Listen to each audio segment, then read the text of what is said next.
இன்றைக்கி லீவுக்கு போய்ட்டு செம்ம என்ஜாய் பண்ணிவிட்டு அப்படியே போய் சாமியால் போய் சிட்டி சென்டருக்கு பின்னாடி போய் 2 ஆளுக்கு 2 புரோட்டா 2 சப்பாத்தி. நீங்களே பாருங்கள் எப்படி 2 சப்பாத்தி புரோட்டா அப்படின்னு பாருங்க. என் மச்சின 2 பேர் அவங்களும் நல்லா சாப்பிட்டாங்க. ஊர் ஞாபகமாக வருதுன்னு சொல்லிகிட்டே சாப்பிட்டாங்க. என் தம்பி வேறு அப்படியே சொல்கிறாப்புல, ஊர் ஞாபகமாக வருது சாப்பிட்றதுக்கு, ஊர் ஞாபகமாகவே இருக்குது. ஆனால் இந்த மாதிரிலாம் சாப்பிட்ட கடையில் நம்ம ஊரில் உட்காந்து சாப்பிட்டோம்ல நல்லா டேஸ்ட்டாக, அந்த யோசனையாக வருதுன்னு சொல்லிட்டு இருந்தாப்புல. நாங்கள் சிரிச்சிட்டு பேசிட்டு உட்கார்ந்தோம்.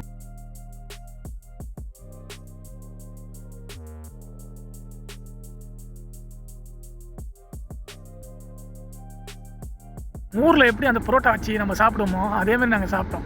இருந்தாலும் அவங்க வந்து அந்த சால்னா வந்து அதை ஊற்ற மாட்டேன்ட்டாங்க. நாங்கள் வந்து சிரிச்சிட்டே உட்காரணும். ஊரில் வேறு மாதிரி இருக்கும். வேணா சால்னா வந்து அதை நம்மளுக்கு வந்து ஊற வச்சு சாப்பிட்லாம். இங்கே அப்படி கிடையாதுல்ல. அவங்க வந்து தனியாக ஒரு பிளேட்டில் தான் ஊற்றுறாங்க. அந்த முட்டை ஆஃப்-ஆயில் ஆம்லெட்லாம் கொஞ்சம் நல்லா டேஸ்ட்டாகவும் இருந்துச்சு. ஏன்னா அங்கே கூட்டமாக இருந்துச்சு கொஞ்சம்.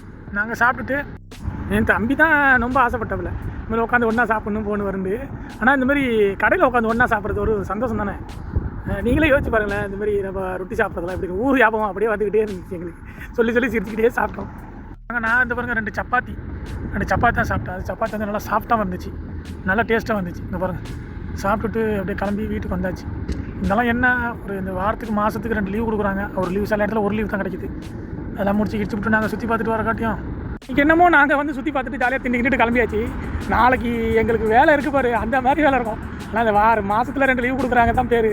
மறுநாள் லீவுக்கு போயிட்டு வந்தால் தான் தெரியும். வண்டி கழுவுறது, வீட்டு வாசலை கழுவுறது, ஏப்பா வேலை தலைக்கு மேலே இருக்கும் வேலை.